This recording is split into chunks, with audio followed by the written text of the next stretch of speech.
Welcome back to our YouTube channel BHU वाले। तो आज हम अपने मिडीवल के लेक्चर सीरीज में अलाउद्दीन खिलजी और उसके सक्सेसर के बारे में करेंगे। इससे पहले लेक्चर में हम आपको अलाउद्दीन खिलजी के प्रारंभिक जीवन और उसकी कुछ पॉलिसीज के बारे में बताए थे। अब इसके बाद हम उसकी जो बाकी पॉलिसीज हैं उनके बारे में बात करेंगे और उसके सक्सेसर के बारे में बात करेंगे। अगर आप हमारे चैनल बीएचयू वाले पर नए हैं तो हमारे चैनल को सब्सक्राइब कीजिए। आपको हमारे चैनल पे हिस्ट्री, एएससी और ज्योग्राफी का PYQ सॉल्व है उस करवा रखे हैं, वो आपको वहाँ मिल जाएंगे, आप वो भी देख सकते हैं ताकि आपको एग्जाम पैटर्न, क्वेश्चन पेपर सबके बारे में पता चले। CUT PG के, BHU के, DU के सभी आपको PYQs मिल जाएंगे, तो आप वो भी देख लीजिए। और अगर आप हमारे ऐप BHU वाले को मतलब गूगल प्ले स्टोर से डाउनलोड कर सकते हैं, वहाँ आपको free of cost study material और टेस्ट सीरीज अवेलेबल है, तो आप उसे भी अवेलेबल कर सकते हैं। तो चलिए हम पढ़ते हैं अलाउद्दीन खिलजी के बारे में। तो पहले हम पढ़ेंगे अलाउद्दीन खिलजी का राजत्व सिद्धांत, यानी कि उसका किंगशिप थ्योरी। तो अलाउद्दीन खिलजी के राजत्व सिद्धांत का प्रतिपादन आमिर खुसरो ने किया था, और उसका जो राजत्व सिद्धांत है वो देवी शक्ति पर आधारित नहीं है, क्योंकि उससे विश्वास नहीं करता था। वो एक ऐसे राजत्व सिद्धांत में विश्वास करता था जो कि स्वयं अपने अस्तित्व के द्वारा, यानी कि जो उसका अपना पावर है या उसका जो वो कंसोलिडेट करेगा उस पर वो आधारित चाहता था। वो देवी शक्ति पे अपने राजत्व सिद्धांत उस पर आधारित नहीं था, उस पर वो विश्वास नहीं करता था। अच्छा, तो आप हमें कमेंट्स में बताइए तो किसका जो राजत्व सिद्धांत है वो देवी शक्ति पे आधारित था। तो ये आप हमें कमेंट्स में बताइए। अलाउद्दीन खिलजी का जो राजत्व था वो शरीयत के सिद्धांतों पर भी आधारित नहीं था। शरीयत क्या होता है? शरीयत बोलते हैं जो इस्लामिक लॉज होते हैं, जो उनका कंपाइलेशन है वो शरिया यानी शरीयत है। तो उसका जो राजत्व है वो शरीयत पे आधारित नहीं था, और ना ही उसने किसी इस्लामिक सिद्धांतों का अपने राजत्व में सहारा लिया था। उसका मतलब वो मानता था कि जो धर्म है और जो स्टेट है, यानी कि स्टेट और रिलीजन, यानी कि उनको अलग अलग वो रखता था। उनको जो रिलीजन का इन्फ्लुएंस वो स्टेट की एडमिनिस्ट्रेशन में और स्टेट पॉलिसी में वो नहीं चाहता था। वो अपने लोगों यानी अपनी जनता के हित में कार्य करने के लिए चाहता था, जो उनके लिए सही हो, जो उनके हित में हो वही करता था। तो उसका रिलीजन से उसका मतलब दूर दूर तक उसकी पॉलिसी यानी कि उसके सिद्धांत का कोई लेना देना नहीं था। तो उसने क्या अपना इस सिद्धांत को क्यों प्रतिपादित किया, तो उसकी क्यों जरूरत पड़ी? तो जैसे आप जानते हैं कि जलाउद्दीन खिलजी जो उससे पहले शासक था वो उसका भतीजा था, और उसकी उसने हत्या की थी। तो अपने जो अपना मतलब किंगशिप है उसको एक तरीके से उसको सिद्ध करना था, उसको उचित सिद्ध करना था, इसलिए उसने एक राजत्व की सिद्धांत का प्रतिपादन किया। तो ये बात हो गई। और जैसे हम बताया आपको कि वो धर्म को राजनीति से पृथक रखता था, कि उनमें उसका धर्म का हस्तक्षेप राजनीति में नहीं होता। ऐसा कोई पॉलिसी नहीं जो धार्मिक संदर्भ से वो ऐसा कुछ नहीं जो सिर्फ स्टेट यानी कि उसकी जनता के हित में हो, उससे वही होगा, ऐसा उसका राजत्व सिद्धांत था। और उसने खलीफा को मान्यता दी, और उसने क्या, यामीन उल खलीफा नासिरी अमीर उल मोमिन, यानी ये उसने उपाधि ग्रहण की, जिसका मतलब क्या होता है कि खलीफा का नायब या खलीफा का दायां हाथ। और अगर हम इससे पहले जब आपको महमूद गजनवी के बारे में पढ़ाए थे, तो हमने अब उसको दो जो उसकी जो उपाधि उसने ये मतलब ली थी, कुछ इससे रिलेटेड तो हमको याद आया। तो बताइए उसने वो कौन सी दो उपाधि धारण की थी? चलिए उनमें से हम एक आपको बता देते हैं। यामीन उद दौला, जिसका मतलब होता है साम्राज्य का हाथ। तो उसकी दूसरी उपाधि क्या थी उसने जो धारण की थी, वो आप बताइए कमेंट्स में हमको। तो आगे बढ़ते हैं।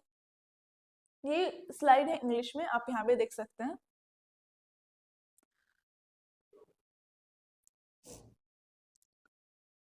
तो वो जो उलेमा वर्ग था, उलेमा वर्ग क्या होता है? जो थियोलॉजियंस होते हैं, यानी कि जो काजी वगैरह होते हैं, जो धर्म की मतलब उसको इंटरप्रेट करते हैं, जो लॉज होते हैं, तो उनको उलेमा कहते हैं। तो वो उनसे कोई सलाह नहीं लेता था, और वो कहता था कि वो अपने स्वविवेक यानी कि अपने अकॉर्डिंग ही वो काम करेगा, उसको किसी की सलाह की कोई जरूरत नहीं है। और इसका एक एग्जांपल, एक बहुत अच्छा एग्जांपल ये है, जो बयाना के काजी थे, काजी मुगुसुद्दीन। तो वो उससे कहते हैं क्योंकि कि वो जो कम से क्योंकि जो अलाउद्दीन खिलजी है उसका मतलब वो धर्म से इतना अलग था कि वो नमाज वगैरह वो कुछ नहीं अदा करने जाता था, और ना ही वो किसी ऐसे कार्य या धर्म से रिलेटेड जो भी सिद्धांत है उनको फॉलो नहीं करता था। तो वो कहते हैं कि आप कम से कम जो शुक्रवार का जो नमाज होता है वो तो अदा कीजिए, क्योंकि इस्लाम जब हम आपको पढ़ाए थे इस्लाम का उद्भव, तो उसमें बताए थे उसके 5 मूल जो उसके यानी पिलर होते हैं वो क्या होते हैं, उसमें नमाज भी आता है, जैसे ज़कात, रोज़ा और हज, ये सब। तो उसमें वो बोलता है कि कम से कम आप जो शुक्रवार का नमाज होता है, जुम्मे का नमाज, वो तो पढ़ें। तो वो तो उसको क्या कहता है कि वो कहता है कि मैं जो राज्य के लिए, यानी कि जो राज्य के लिए हितकर होगा वो वही करेगा, और जो परिस्थिति के हिसाब से उसको तर्कसंगत लगे, यानी कि जो सही है वो वही करेगा, वो ऐसा कुछ नहीं करेगा।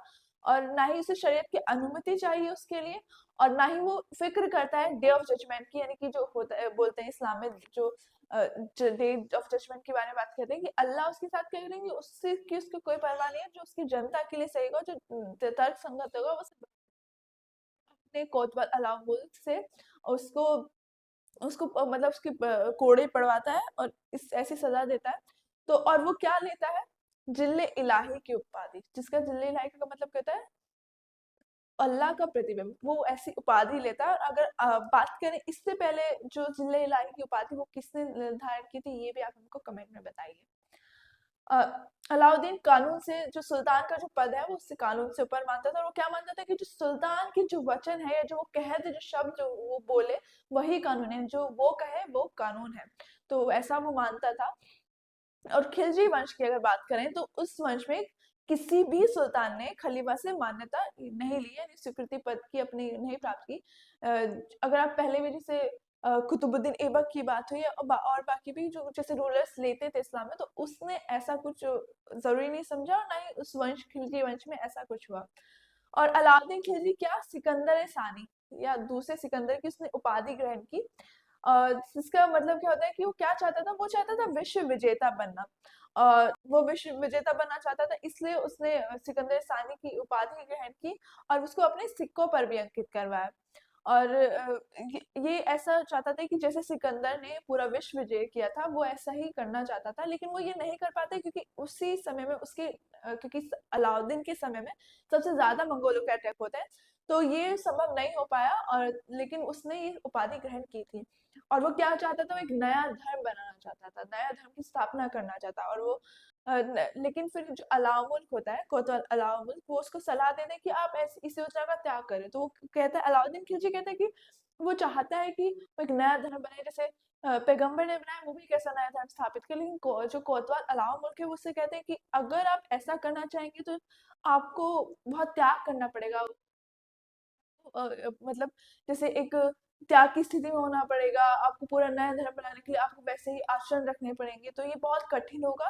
तो फिर वो ये सुनकर ये सब सोच के कि अच्छा ऐसा है, इतने आचरण करने पड़ेंगे, सब त्याग देना होगा, तो वो इस बात को त्याग मतलब इस जो योजना है इसको तो परित्याग कर देता है। और फिर आगे हम देखते हैं,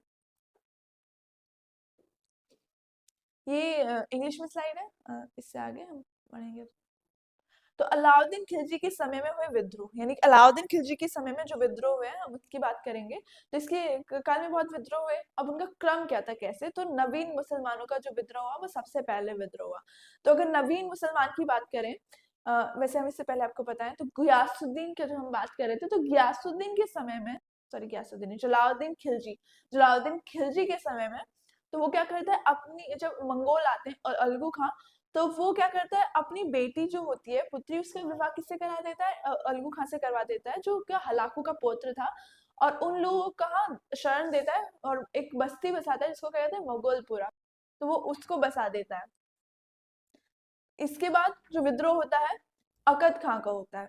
फिर अवध के जो सूबेदार है मंगू खां, फिर उनका विद्रोह होता है। बदायूं के सूबेदार मलिक उमर, उनका विद्रोह। और 1308 में हाजी मोला का विद्रोह होता है।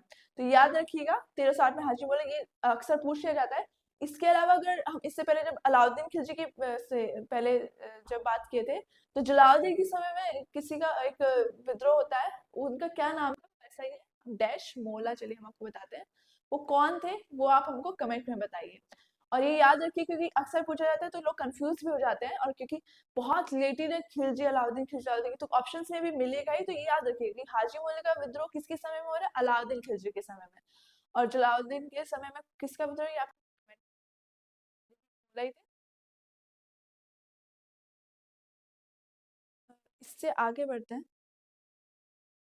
प्रशासनिक सुधार के बारे में बात करते हैं। तो इसने अपने समय जो प्रशासनिक सुधार किए वो क्या थे, उसने बाजार नियंत्रण, क्योंकि ये एक पहला सुल्तान था जो मतलब इकोनॉमिक रिफॉर्म्स में इसने बहुत रुचि ली, और इसके समय में इसने बाजार नियंत्रण यानी कि बाजार में सुधार लाने के लिए इसने क्या, दीवान रियासत नाम का एक नया विभाग बनाया। और याद रखिएगा कि दीवान रियासत, क्योंकि अक्सर विभाग जो भी स्थापित हुए हैं, जैसे मोहम्मद बिन तुगलक के समय में अमीर कोई हुआ था, दीवान अमीर कोई जो कृषि विभाग, और फिरोज शाह तुगलक के समय में दीवानी बंदरगाह वो बनाता है, और भी विभाग। तो ऐसे पूछे जाते हैं, तो ये याद रखिएगा कि दीवान रियासत विभाग किसके, अलाउद्दीन के समय में। फिर इसने वरीद ममालिक नामक अधिकारी के जो अधीन जो खुफिया विभाग होता है उसका गठन किया। और बरीद ममालिक यानी बरीद क्या, जो गुप्तचर होते थे उनको बरीद बोलते थे, और ये वो अधिकारी बरीद ममालिक उसको कहा जाता था। उसके अलावा जो छोटे जो गुप्तचर होते थे उनको क्या, मुनियन या मुन्ही कहा जाता था। यानी कि बरीद ऊपर और उसी स्ट्रक्चर में, उसका जो सिस्टम था, जो प्रणाली थी वो थ्री यानी थ्री टियर एक तरीके से सिस्टम था, जिसमें वो बरीद पूरा रखता है। तो वो मुनिहान और मुनि जो छोटे मतलब स्पाइस होते थे उनको कहते थे। तो ये आप याद रखिएगा।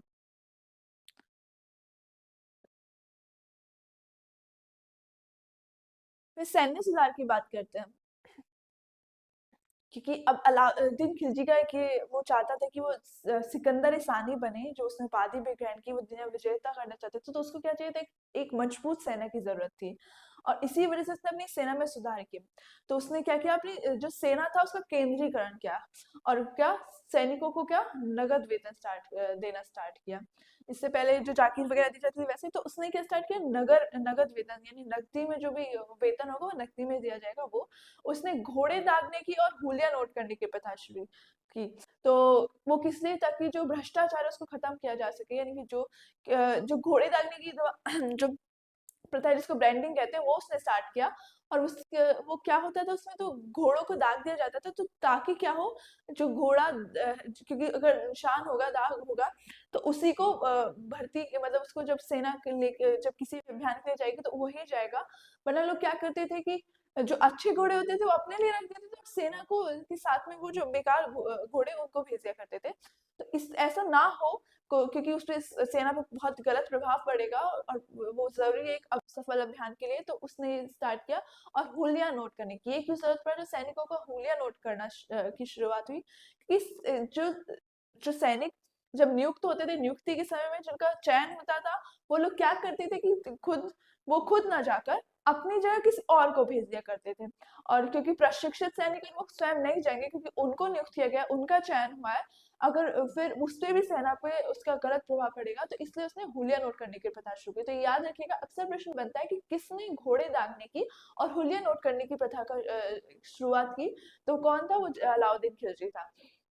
और इसके समय में क्या, सबसे बड़ी स्थायी सेना, जिसको क्या कहते हैं, हश्म मुतर्रब, तो इसने सबसे बड़ी स्थायी सेना का गठन किया। और एक स्थायी सेना गठन करने वाला, निर्माण करने वाला पहला सुल्तान भी था।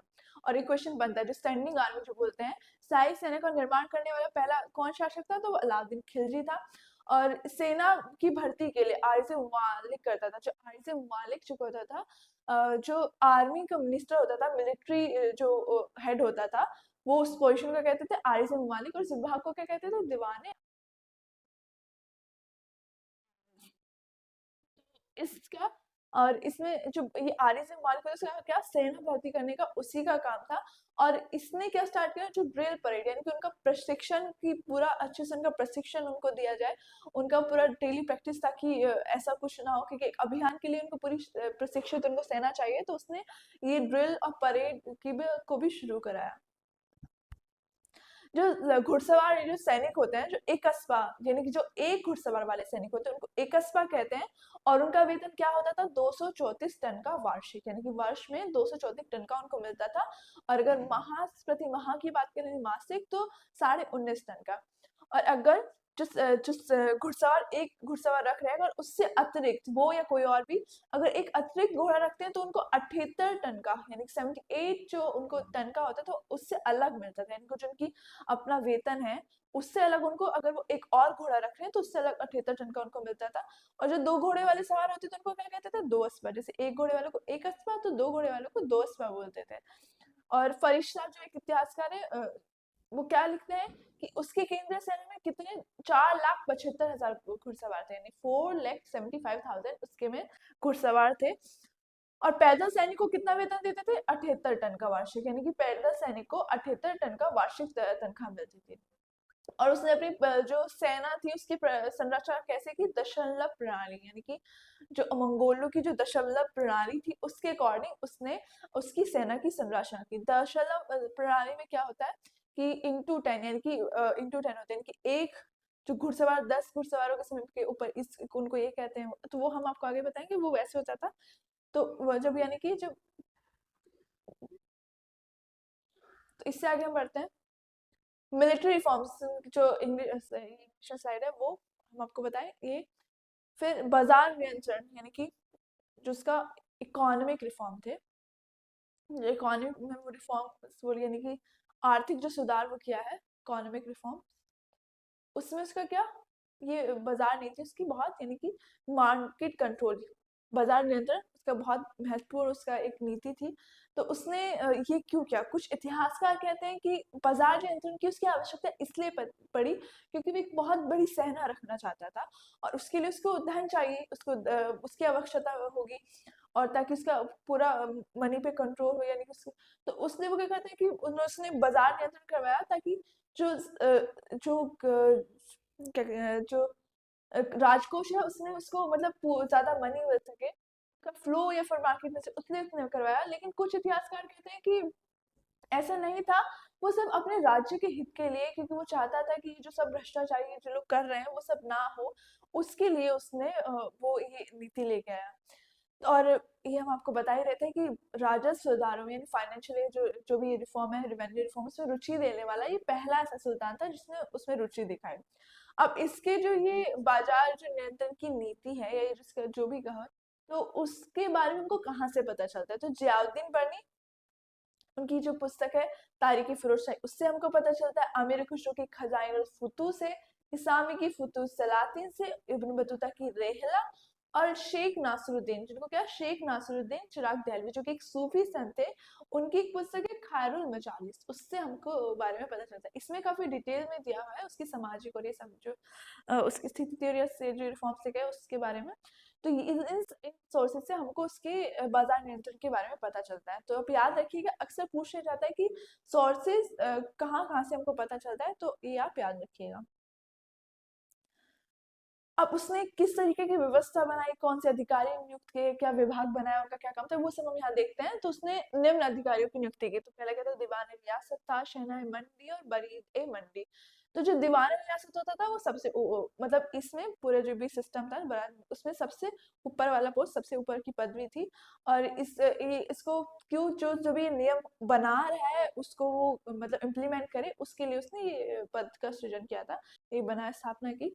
शहनाई मंडी यानी कि हर एक मंडी जो होती थी, जो 3 मंडी उसमें जो शहना होते थे, एक हर मंडी के ऊपर एक शहना होता था, तो उन शहरों के ऊपर जो एक होता था उसको शहनाई मंडी बोलते थे। बरीद मंडी यानी कि बरीद यानी गुप्तचर, यानी किस लिए चाहिए कि वो जो पूरी व्यवस्था बनाई है वो उस तरीके से इम्प्लीमेंट हो रही है, सब सही है, कोई कुछ गड़बड़ नहीं कर रहा है, वो सब देखने के लिए बरीद मंडी यानी गुप्तचर विभाग के लिए इसको क्या बोलते थे, बरीद मंडी, ये नियुक्त हुआ।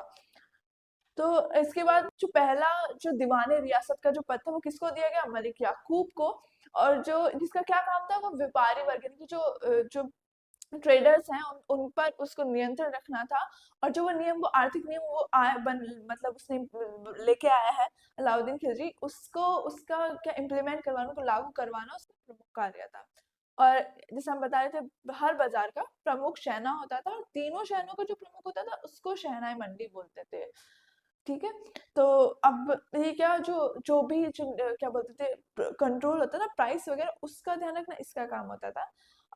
जी देखिए हम लिखे भी हैं, कीमतों पर नियंत्रण जो शहनाई मंडी पहला कौन था? मलिक कबूल। ये याद रखिए, दोनों नाम बहुत महत्वपूर्ण है, पूछा जा सकता है कि मलिक याकूब पहला दीवान रियासत था और मलिक कबूल पहला शहनाई मंडी। इसके बाद एक क्वेश्चन ये भी बनता है कि राशनिंग व्यवस्था यानी कि सार्वजनिक वितरण प्रणाली, जिसको पीडीएस सिस्टम भी बोलते हैं, जो हम आज भी जानते हैं, तो इसका जो पहला कौन लेके आया, वो किसने किया सृजन इसका?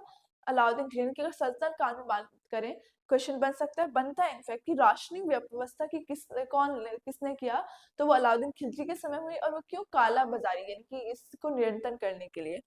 तो मेन हो क्या रहा था? होता ये था कि जो जो जो व्यापारी लोग होते थे, ये क्या करते थे कि बहुत सारा सामान यानी कि कृत्रिम अभाव दिखाने के लिए, यानी कि शॉर्टेज है मार्केट में, ताकि प्राइस राइज कर जाए, इन्फ्लेशन हो जाए और फिर वो बाद में उस चीज का फायदा उठा सके। उसके लिए वो क्या करते थे? होर्डिंग करते थे, यानी कि सामान को इकट्ठा करके वो रख लेते थे और उसका फिर काला बाजार जिसको कहते हैं वो होता था। तो इस वजह से मेन उसको जरूरत पड़ी सबके लिए। और इसके समय में इसने क्या गोदाम बनवाए, यानी कि जो अनाज के भंडार होते हैं वो भी इसने, वो किसी भी आपातकालीन स्थिति के लिए, चाहे कोई सूखा पड़ गया या कोई और ऐसे आपातकालीन स्थिति उत्पन्न होती है, तो उसके लिए उसने गोदामों की व्यवस्था की, यानी गोदाम बनवाए ताकि अन्न का जो खाद्य सामान की जरूरत है वो पूर्ति की जा सके। उसलिए उसने आपातकालीन समस्या से मतलब उनको टैकल करने के लिए उसने गोदाम बनवाए। आगे देखते हैं। तो इंग्लिश में ये स्लाइड आप यहाँ देख सकते हैं। फिर 3 बाजार जो हम बात कर रहे थे, तो वो 3 बाजार कौन से थे? तो कहाँ उसने वो किए? तो अलाउद्दीन खिलजी ने जो दिल्ली का बदायूं द्वार था उसके पास ये 3 बाजार थे, ये बनवाए। और पहला बाजार क्या था? कपड़ों और अन्य जो निर्मित वस्तुओं का जो बाजार था, वो पहले बाजार में किसका था? कपड़े और जो भी अन्य निर्मित वस्तु थी वो पहले बाजार में थी। दूसरा बाजार जहाँ खाद्यान्न या अनाज होता था वो दूसरे बाजार में। और तीसरा बाजार जहाँ घोड़े, मवेशी या दासों यानी कि जो भी जानवर या फिर जो दास है, उनको किसमें? तीसरे बाजार में रखा गया। तो इन बाजारों में क्या एक स्थान होता था, उसको क्या बोलते थे? सराय अदल, जहाँ क्या जो न्याय का स्थान कहा जाता था। और अगर कोई दिक्कत है, कोई भी ऐसा समस्या उत्पन्न होती है, तो उससे सहायता प्राप्त करते थे। और ये कौन होता था? शहनाई मंडी जब न्याय का जो काम करता था, तो उसको ही सराय अदल कहते थे। और जो बरीद मंडी वो बताया आपको गुप्तचर विभाग से संबंधित है। तो ये सारे पद थे और ये 3 बाजार थे। तो याद रखिएगा, अक्सर यहाँ से भी प्रश्न बनता है, पूछा जाता है, तो इसे याद रखिएगा, महत्वपूर्ण है ये इंग्लिश में स्लाइड आप यहाँ देख सकते हैं। उसके बाद बाजार नियंत्रण से संबंधित 4 अधिनियम, यानी जो 4 अधिनियम थे उससे संबंधित वो क्या थे? तो पहला जो अधिनियम है उसमें क्या था? उसमें क्या जो खाद्यान्न होते थे उनकी कीमत निर्धारित की जाती थी, यानी कि जो उनका जो निर्धारण हुआ है वो किस पहले अधिनियम में था। तो इसके बारे में हमको कहाँ से, जो खाद्यान्नों की जो कीमत के बारे में पहले अधिनियम से हमको पता चलता है। और इसी में क्या होता था? सारे गल्लों के भाव पहले निश्चित कर दिए थे। और ये इसको कहते हैं कि सबसे पहला और एक कठिन अधिनियम भी था। तो जो दूसरा लो था उसमें क्या था? उसमें जो कपड़े या किराना का सामान है वो उससे संबंधित था। और इसमें किसी भी चीज की खरीद फरोख्त यानी कि बेचना या वो लेना, सबको वो सराय अदल के नमक बाजार में लगाया जाता था। और ये दूसरा अधिनियम इससे संबंधित था। तीसरा अधिनियम है उसमें क्या? मवेशी और दासों की खरीद फरोख्त से रिलेटेड संबंधित था। और अब इसमें क्या कि इसी तरह के 3 खाद्यान्नों के, कपड़े, मवेशी और दासों के लिए, मवेशी और दासों के लिए 3 अलग, यानी कि एक में खाद्यान्न, एक में कपड़े, और ये सबसे अधिनियम ये थे। और हर बाजार में शहना नियुक्त होता था, हम बता ही चुके हैं आपको।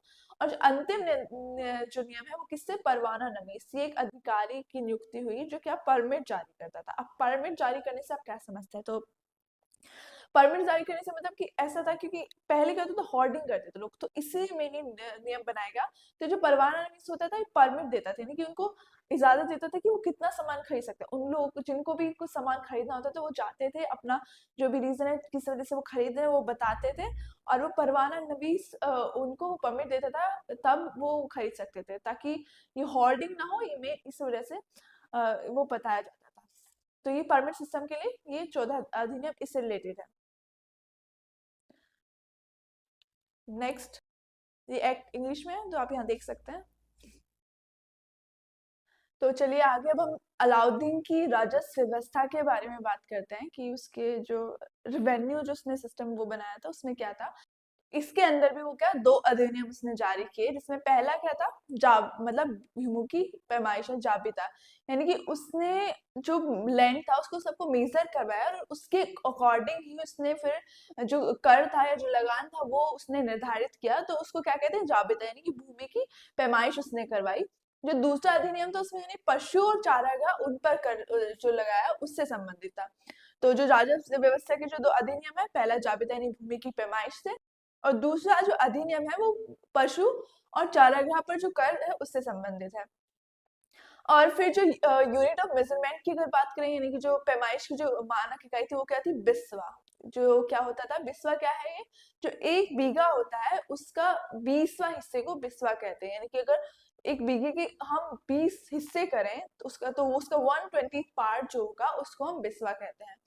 और इसके टाइम में क्या होता है, जो उपज का यानी कि जो प्रोडक्शन हो रहा है उसका 50% यानी कि 1/2 वो लगान की तरह लिया जाता था। तो जो खराज था, जो खराज यानी कि लैंड रेवेन्यू था, वो क्या था, वो 50% था, 1/2। इससे पहले क्या 1/3 लेते थे, लेकिन इसके टाइम में क्या 1/2 इसने लैंड रेवेन्यू कर दिया था उसका दर। और इसके समय में उसने खुद और जो जमींदार थे उनसे विशेष अधिकार छीन लिए, और जो चौधरी खुद और मुकद्दम थे उनको क्या, ना ही वो घोड़े पे बैठ सकते थे, ना ही वो अच्छे वस्त्र पहन सकते थे।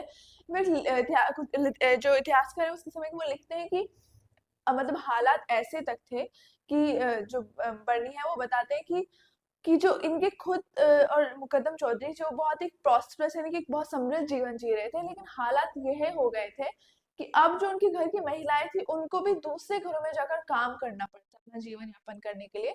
तो ऐसे हालात हो गए थे, तो ऐसा बर्नी लिखते हैं। फिर उसने घर ही कर यानी जो आवास कर है वो लगाया, चरी कर उसने लगाया।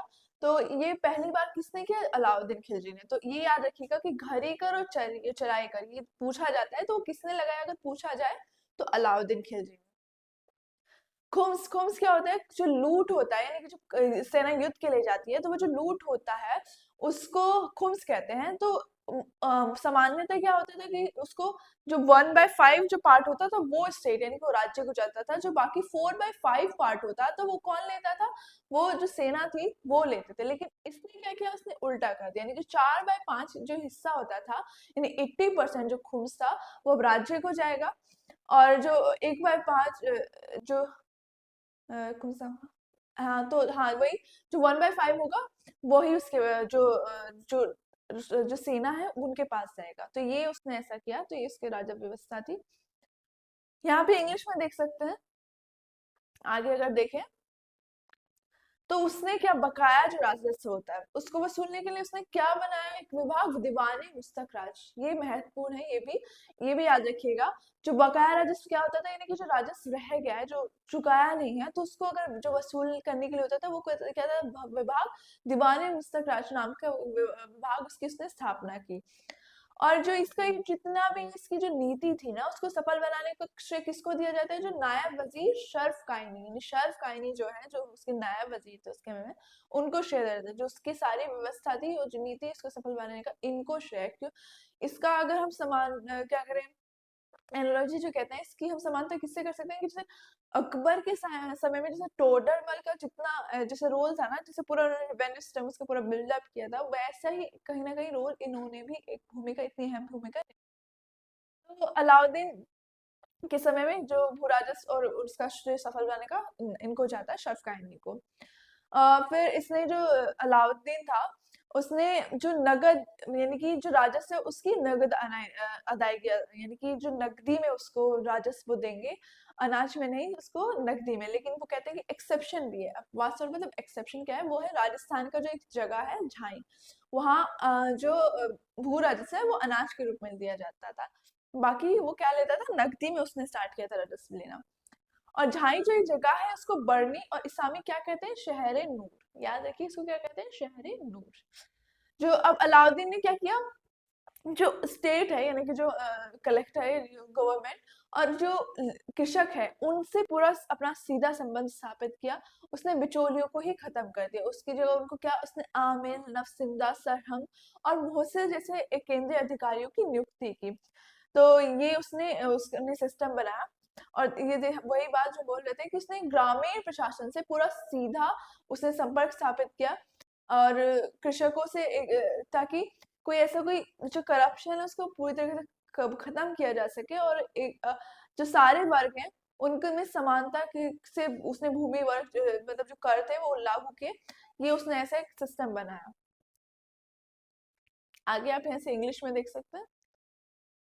फिर अगर अन्य तथ्यों की बात करें इसके समय के, तो इसके समय में जो एक टंका होता था वो किसके इक्वल था?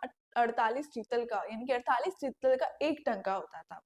और इसके समय में जो एक मन जो अनाज, यानी कि जो एक मेजरमेंट की यूनिट है तोल की, तो वो एक मन कितने लगभग 15 किलो के बराबर होता था। और इसके समय में उन्होंने आमिर खुसरो और अमीर हसन दहलवी जो कि संरक्षण प्राप्त हुआ। और अमीर खुसरो को तो आप जानते हैं कि उसके जो बुक्स हैं या जो भी टेक्स्ट उन्होंने लिखे हैं उनको, क्योंकि फर्स्ट हैंड सोर्सेज हैं, कि वो ऑलमोस्ट जो साथी था, तो जब उसकी जो भी अभियान थे उनमें भी, तो उसको बहुत महत्व दिया जाता है उसके पूरे सोर्सेज को। जैसे सीरी जो फोर्ट है दिल्ली में, उसका निर्माण कराया जो मंगोलों से अपनी सुरक्षा के लिए उसके लिए उसने सीरी फोर्ट का निर्माण कराया। और इसी सीरी फोर्ट में क्या 1000 खंभों वाले महल, जिसको 1000 सेतु बोलते हैं, उसका निर्माण कराया। बहुत उसने मतलब पहले उसने अपना जो राजारोहण यानी कि जो सुल्तान बनता है, तो उसने गद्दी कहाँ पर वो कहाँ बैठा, कुश्केलाल जो बलबन का महल था वहां, लेकिन फिर बाद में कहा उसने जो 1000 सेतु महल था उसने फिर वहां से राज्य किया। और आमिर खुसरो जो वो उसके समय में थे, वो क्या कहते हैं उनके बारे में कहा जाता है कि उन्होंने बलबन से लेकर गयासुद्दीन तुगलक तक यानी 8 सुल्तानों का काल देखा। और उनकी एक बहुत महत्वपूर्ण कथन है, यहाँ से प्रश्न बनता है कि शाही मुकुट का प्रत्येक मोती निर्धन किसानों की आंखों से बहा जमा हुआ रक्त था। यानी कि इतना मतलब इतना जातियों या उन पे इतना क्रूरता थी उस समय पे, या तो उसके बारे में वो लिखते हैं ऐसा। और अगर ये पूछे ये कथन आए तो आप बता सकते हैं कि किसका? आमिर खुसरो का। बर्नी, जिनकी क्या पुस्तक है? तारीख फिरोज शाही। तो बर्नी की जो पुस्तक है तारीख फिरोज शाही, ये अगर इससे हमें क्या बताता है? खिलजी वंश के बारे में हमको जानकारी मिलती है। और जो मेन जिसका नाम है तारीख फिरोज शाही, फिरोज शाही किसके नाम पर? फिरोज शाह तुगलक। तो उसको प्रसन्न करने के लिए बर्नी ने पुस्तक लिखी थी, इसलिए इसका नाम तारीख फिरोज शाही लिखा। तो इससे हमको खिलजी वंश की जानकारी तो मिलती है। और बर्नी के बारे में अगर बात करें तो उन्होंने 6 सुल्तानों का शासन देखा। और तो आमिर खुसरो ने 8 सुल्तानों का, और जो बर्नी है उन्होंने 6 सुल्तानों का शासन देखा। इंग्लिश में है। फिर अगर बात करें उत्तराधिकारियों के बारे में, तो शिहाबुद्दीन उमर, तो होता क्या 1316 में यानी 1360 में उसका वो बहुत ज्यादा वो बीमार पड़ जाता है। और इसके बाद जो मलिक काफूर है, इसका बहुत अहम भूमिका ये निभाता है। ये पूरा एक तरीके से मेन फिगर हो जाता है इसके बाद। तो ये क्या करते हैं मलिक काफूर, जो उसके दक्षिण अभियानों में क्या ये नायक रहा है, और ये बहुत ही बुद्धिमान था। वैसे ये एक क्या ट्रांसजेंडर था। और इसको गुजरात से इसको लेके आया गया था, हम आपको बता चुके हैं, इसको 1000 दिनारी भी बोलते हैं। तो अब क्या होता है कि जब ये 1300 साल में बीमार पड़ जाता है, तो ये चाहता है कि सत्ता को पूरे मतलब कब्जे में कर लेना चाहता है। और इससे ये पूरी ऐसी चाल चलता है, ऐसी योजना बनाता है ताकि वो सब कर सके। तो इसका पुत्र होता है अलाउद्दीन खिलजी का, खिज्र खां, जो कि इसको बहुत प्रिय था।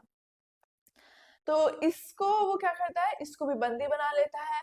और बाकी जो मुबारक शाह खिलजी हैं उनको भी बंदी बना लेता है। और वो खुद क्या करता है, जो अलाउद्दीन खिलजी की जब 1316 में बाद में मृत्यु हो जाती है, तो उसके स्थान पर मतलब वो क्या करता है कि अलाउद्दीन खिलजी को सॉरी अलाउद्दीन खिलजी कि शिहाबुद्दीन उमर उसके पुत्र जो कि बहुत छोटा था, उसको वो राजा बनाता है। और ये किसका पुत्र? अलाउद्दीन। और उसकी जो वाइफ थी झलपल्ली छत्तियापल्ली बोलते हैं, छत्तियापल्ली। और ये थी कौन? देवगिरी के जो शासक थे, रामचंद्र देवगिरी, उनकी ये पुत्री थी। और इससे हमको याद आ रहा है एक चीज, उसके लिए हम सॉरी भी बोलेंगे कि गलती से हम जब आपको लास्ट वो लेक्चर बता रहे थे, तो हमने कोहिनूर बोला था कि वो यादवों से मिला था, जबकि वो गलत है। कोहिनूर यादवों से नहीं मिला था, कोहिनूर मिला था वारंगल के ककातीय शासकों से। वारंगल कहाँ? तेलंगाना। वारंगल से मिला था। वारंगल के जो शासक थे प्रताप रुद्र देव, उन्होंने ही ये कोहिनूर उनको अपनी एक मूर्ति बनवाई, उसमें एक हार में उसमें उसको जड़वाया और वो तब उसको भेंट किया था। जब और हम गलती से बोल दिए, आप लोगों ने भी उसको मतलब कमेंट वगैरह, अगर आपको गलत लगा था, पता चला तो आपको कमेंट करना चाहिए था एटलीस्ट। तो हम देख रहे थे तो हमको पता चला कि गलती से हम वो देवगिरी सॉरी यादवों से बोल रहे, तो वो देवगिरी से नहीं मिला था, उसको वारंगल के अभियान से मिला था। देवगिरी में ऐसी कोई बात नहीं आती है हमको, जैसे सिंघादेव वगैरह उसमें ऐसा कुछ नहीं था। ये वारंगल से ही उसको मिला था, नहीं तेलंगाना से, ककातिया शासकों से, जो कि प्रताप रुद्र देव थे, तो वहां से उनको मिलता है। तो हम बता रहे थे कि झलपली उनकी पुत्री, उनका ये पुत्र था शिहाबुद्दीन उमर, और ये काफी छोटा था इसलिए इसको शासक बनाता है ये, और फिर उसका संरक्षक बन जाता है। बाकी एक खिजर खां को जेल में डलवा देता है, और मुबारक खिलजी जो कुतुबुद्दीन मुबारक शाह खिलजी होते हैं, उसको जो 1000 सतून महल के वहां के कैद खाने में डाल देता है। और फिर ये क्या करता है कि योजना बनाता है कि जो भी इसके प्रतिद्वंदी थे, जो जहाँ से इसको भय था कि यहाँ से इसको मतलब उसके खिलाफ कुछ हो सकता है, तो चाहता है कि उन सबको खत्म कर देना चाहता है। तो ये क्या करते हैं कि उसके खिलाफ ये जेल में कैद था, और मुबारक शाह खिलजी के खिलाफ ये दो योद्धाओं को भेजता है और चाहता है कि उसको मरवाने के लिए। लेकिन होता क्या है कि जब हम उसके पास जाते हैं तो कुतुबुद्दीन मुबारक शाह जो होता है वो बहुत बहुत ही बुद्धिमान होता है, तो वो उनको इस तरीके से अपनी बातें बताता है और वो अपनी तरफ कर लेता है, ताकि वो वो क्या करता है, उल्टा उसी को मलिक काफूर की ही को ही मतलब मलिक काफूर की ही हत्या उनसे करवा देता है। तो इस तरीके से फिर ये मलिक काफूर की हत्या हो जाती है। फिर बाद में जब बाहर आता है तो ये क्या करता है, कुछ समय के लिए करीबन 2 ढाई महीने के लिए उसका संरक्षक बनकर कुतुबुद्दीन मुबारक खिलजी शासक करता है, लेकिन फिर बाद में उसको अंधा करवा देता है और वो खुद सुल्तान बन जाता है, वो मर जाता है।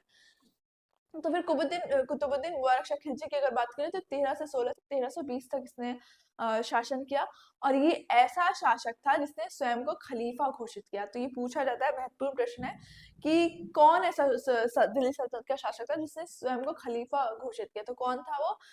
कुतुबुद्दीन मुबारक शाह खिलजी, जिसने खुद को स्वयं को खलीफा घोषित किया, अमीर उल मोमिन। और क्या उसने उपाधि ली? खलीफुतुल अल्लाह की उसने उपाधि धारण की। और ये जो ऐसा मतलब इसने क्या किया, तो आने के बाद उसने अपने सारे पिता के जितने भी कठोर आदेश थे, चाहे वो खुद मुकद्दमों के विशेष अधिकार हो, या फिर जो ये जागीर व्यवस्था का जो उसने पुनः शुरू कर दिया, नकदी वेतन का जो उसके पिता ने वो किया था, वो सब खत्म कर दिया। तो ये ऐसे सब अपने पिता के आदेशों को रद्द कर देता है। और ये वैसे इसका ये कविताएं वगैरह लिखता था, और बहुत मनोरंजन वगैरह में इसका ध्यान था। कुछ इतिहासकार तो ऐसे भी लिखते हैं कि ये नग्न अवस्था में अपने मतलब दरबार में चला जाता था, ऐसा कुछ भी बहुत एग्जैस्ट्रेट करके लिखा है। अभी कितना सच है नहीं वो तो नहीं पता, लेकिन ऐसी ऐसी इसकी हरकतें थी, ऐसा ऐसा सब व्यवहार करता था। तो फिर इसके बाद आगे देखते हैं, ये इंग्लिश में स्लाइड है, आप यहाँ देख सकते हैं। फिर अगर इसके समय की बात करें तो अलाउद्दीन जब जीवित था तो उसके समय मैंने आपको बताया था कि उसने क्या किया था कि उसने जब दक्षिण की तरफ अभियान किए तो उसने उन राज्य को अपने राज्य में दिल्ली में मिलाया नहीं। उसने क्या किया, सिर्फ उनसे कर लिया, उनको एक तरीके से सर्जेन उनको बुलाया, उनको सिर्फ अपना आधिपत्य स्वीकार करवाया और उसको अपने राज्य में मिलाया नहीं। लेकिन ये क्या करता है कि ये नीति ही बदल देता है। तो ये क्या करता है, जो दक्षिण के जो पहली बार जिसने अपने मतलब दिल्ली में मिलाने की शुरुआत इसने ही की। और ये क्या करता है, मलिक यक्कली खां को देवगिरी का पहला प्रांतपति बनाता है। वहाँ जो हरपाल देव शासन कर रहे होते हैं, जो प्रताप रुद्र देव के पुत्र, वो उनकी हत्या करवा के और उसको वो वहाँ का प्रांतपति नहीं गवर्नर बना देता है। फिर अमीर खुसरो के जो पुस्तक है नूह ए सिपर, याद रखिए ये भी कि अमीर खुसरो की पुस्तक है। तो उसमें क्या मुबारक शाह खिलजी के काल के बारे राजनीतिक सामाजिक और उसके जीवन और सैनिक अभियानों के बारे में वर्णन कहाँ से मिलता है, यहाँ से। फिर मुबारक शाह खिलजी क्या करता है, ये देवगिरी का नाम क्या रख देता है, कुतुबाबाद या खुतबाबाद रखता है। कुतुबाबाद या खुतबाबाद ही इसका नाम रख देता है। अच्छा, एक और नाम आगे आता है इसका, दौलताबाद। अब आप हमें बताइए कमेंट्स में कि ये किसने रखा था। वैसे ये आगे से है, अभी हम नहीं बताया, लेकिन अगर आप पढ़े हैं कभी तो बताइए अगर आपको पता है कि दौलताबाद किसने रखा था। तो इसने क्या किया, देवगिरी का नाम क्या रख दिया, कुतुबाबाद और खुतबाबाद, तो ये याद रखिए। और मुबारक शाह ने क्या किया, जो नासिरुद्दीन खुसरो शाह, जो कि एक धर्म परिवर्तित मुसलमान था, कहाँ से, गुजरात से आए थे। 2 भाई थे, इसका जो नाम मतलब ये तो बाद में उसको उपाधि दी, इसको हुसैन और हुसामुद्दीन 2 भाई थे। में। तो ये वहां से इन लोगों को गुजरात के जब अभियान से हुसामुद्दीन, तो इन लोगों को ये लेके आया, और इसमें जो हुसैन था उसको नासिरुद्दीन खुसरो शाह की उसने उपाधि दी और उसको अपना वजीर यानी मलिक नायब नियुक्त किया। और आप आगे देखेंगे कि इस तरीके से ये एक महत्वपूर्ण भूमिका, मतलब किस तरीके से सत्ता में परिवर्तन में इसका महत्वपूर्ण भूमिका रहता है, यानी कि इसका पूरा हाथ रहता है। तो ये हम आगे देखेंगे। और मुबारक शाह ने का जो था वो निजामुद्दौला से के संबंध अच्छे नहीं थे, वो उनका अभिवादन भी स्वीकार नहीं करता, और इनफैक्ट ही वैसे घोषणा भी करता है कि उनको दरबार में लाया जाए, और अगर नहीं तो फिर उनको जबरन लाया जाएगा, वैसी घोषणा करता है। जो शेख निजामुद्दीन औलिया नहीं सूफी संत, तो उनकी बात हो रही है, उनके बारे में ऐसा इंग्लिश में देख सकते हैं। हम ये बता ही रहे थे आपको कि उसने खुद मुकद्दमों के सारे विशेष अधिकार लौटा दिए थे। फिर जो मुबारक है, बरादू पर उसकी कृपा दृष्टि थी, और यही कहीं ना कहीं उसके लिए बरादू पर क्यों थी इसकी, क्योंकि खुसरो मलिक जो नासिरुद्दीन खुसरो शाह यानी कि जो हुसैन है, वो इसका बहुत बहुत करीबी था। और उस वो क्या था, एक वो गुजरात से आए हुए बरादू थे, वो था। और बरादू क्या हाँ वो जाति के वहां वहां से थे। तो इस पे इसका बहुत अत्यधिक वो था, तो इन पर भी इसकी बहुत ज्यादा कृपा दृष्टि थी। लेकिन ये क्या करते हैं, ये वैसे बरादू कौन है, हम बताए थे हिंदुओं का समूह था जिन्होंने इस्लाम को स्वीकार किया था। और यही कहीं ना कहीं फिर उसकी मृत्यु का कारण बनते हैं। अब वो कैसे, अब हम आगे देखते हैं। तो जो नासिरुद्दीन खुसरो मलिक है, कब बैठता है गद्दी पर, 15 अप्रैल 1320 को। ये क्या करता है कि मुबारक शाह खिलजी का ये वध करवा देता है। कैसे ये जो अपने लोग होते हैं उन सबको बुलाकर उसकी हत्या करवाता है। और ये ऐसा क्यों करता है, क्योंकि इसको एक तो इसको धर्म परिवर्तित किया गया था, फिर इसको वहां लेके आया गया जबरन, तो वो सबसे बहुत नाखुश था। तो इसलिए खुसरो शाह मलिक 15 अप्रैल उसको मृत्यु करा देता है, और इसके अलाउद्दीन के जो परिवार के और लोग भी थे उनकी हत्या भी करवा देता है। अब लिखते हैं जो इतिहासकार है वो तो यहाँ तक लिखते हैं कि ये जो इसके समय में कि ऐसा होता है कि ये मूर्ति पूजन और ये सब मूर्ति पूजा वगैरह सब शुरुआत करा देता है महल में, और ये तक भी इतिहासकार लिखते हैं। तो निजामुद्दीन औलिया जो सूफी संत है, वो उसके द्वारा उसने क्या किया, जब वो शासक बनता है तो 5 लाख टन का, याद रखिएगा ये 5 लाख टन का की भेंट देता है। इसके से बहुत अच्छे संबंध होते हैं निजामुद्दीन औलिया से, उनका बहुत सम्मान करते हैं, तो उनको 5 लाख टन का भेंट कर देता है, जो कि वो फिर क्या करते हैं, वो बांट देते हैं सारी जनता में, वो दे देते हैं। और इसी वजह से कहीं अगर आप देखेंगे जो गियासुद्दीन तुगलक है, उससे निजामुद्दीन औलिया के संबंध खराब हो जाते हैं, क्योंकि उनको लगता है कि जो जो टनका, क्योंकि राजकोष खाली हो गया था, उनको वापस लेना चाहते थे, तो इससे उस संबंध निजामुद्दीन औलिया के खराब हो जाते हैं। और आगे अगर देखेंगे तो एक एंगल, जब हम आपको गियासुद्दीन तुगलक के बारे में पढ़ेंगे, तो एक एंगल वो भी है, जो उसके एक अफगानपुर ट्रेजेडी होती है, जो उसकी मृत्यु होती है। तो उसके बाद जब मोहम्मद बिन तुगलक पर उसके पितृहत्या का आरोप आता है, तो जब उसके पक्ष और विपक्ष हम आपको बताएंगे, तो हम बताएंगे किस तरीके से ये एक एंगल भी आता है, वो हम आपको आगे बताएंगे। तो अभी देखिए, नासिरुद्दीन खुसरो शाह दिल्ली सल्तनत में बनने वाला एकमात्र भारतीय मुसलमान था। ये याद रखिएगा, ये यहाँ से क्वेश्चन पूछा जाता है कि सल्तनत टाइम में कौन था एकमात्र सुल्तान था, ये पूछा जाता है। और जब हम ये बता रहे थे कि कौन था जिसने अपने आप को खलीफा घोषित किया था, तो मुबारक शाह खिलजी, वो भी प्रश्न बनता है, ये भी महत्वपूर्ण है, तो ये भी याद रखिएगा। और अगर बात की, हम बता ही रहे थे कहाँ थे, गुजरात के हिंदू थे जिन्होंने इस्लाम स्वीकार कर लिया था। और फिर उसने कैसे नारे तक लगाए थे, इस्लाम का शत्रु जैसे भी नारे लगाए। फिर वो क्या होता है, 5 सितंबर 1300 में कौन, गियासुद्दीन तुगलक उसको मार देता है, जिसको हम गाजी तुगलक के नाम से भी जानते हैं। तो ये क्या करते हैं, क्योंकि ये अलाउद्दीन खिलजी के बहुत ज्यादा ही विश्वासपात थे, उसके उसके विश्वासी सेवक थे। तो जब वो ये सब देखते हैं तो ये बहुत नाराज होते हैं, और इस वजह से मैं नासिरुद्दीन खुसरो शाह के खिलाफ ये मतलब एक योजना बनाते हैं, युद्ध वगैरह होता है, और फिर उसको मार।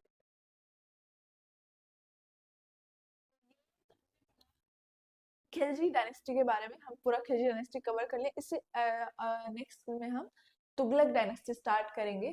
Tughlaq, wait, Tughlaq dynasty start करेंगे, जो किसने, घियासुद्दीन तुगलक, सॉरी, हाँ घियासुद्दीन तुगलक ने एस्टेब्लिश किया था तुगलक डायनेस्टी।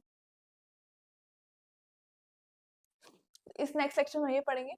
अब आपको अगर कुछ नहीं समझ में आया, ये इंग्लिश में स्लाइड है, अगर आपको लेक्चर अच्छा लगा है तो वो भी कमेंट में बताइए। कोई दिक्कत रहा, कुछ समझ में नहीं आया है, या अगर आप फिर से कोई मिस्टेक किए, आपको अगर ऐसा लगता है ध्यान से देखिए और बताइए, वो कमेंट्स में ज़रूर बताइए। और अगर हमारे हमारे एफर्ट्स में आपको कुछ सही लग रहा है तो आप वो भी प्लीज़ हमारे कमेंट्स में बताइए, ताकि हमको थोड़ा मोटिवेशन मिले। और आप अगर हमारे चैनल पर नए हैं और आप आगे भी ऐसे वीडियोस देखते रहना चाहते हैं और आपको अगर वीडियो अच्छा लगे, लाइक कीजिए, चैनल को सब्सक्राइब कीजिए। Thanks for watching.